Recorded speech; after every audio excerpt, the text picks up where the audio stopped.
Feeling lost in the world of mutual funds? Don't worry. We'll break down the main mutual fund categories with simple examples. Let's go. Equity funds invest primarily in stocks.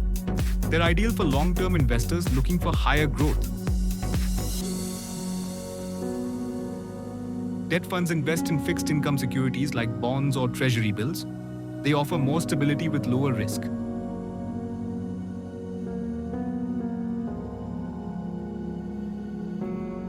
Hybrid funds combine equity and debt, great if you want a balance of growth and safety.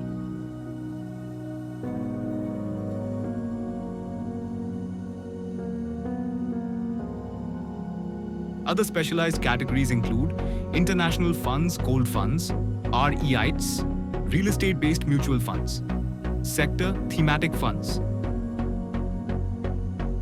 Choosing the right fund depends on your goal, risk appetite, and time horizon.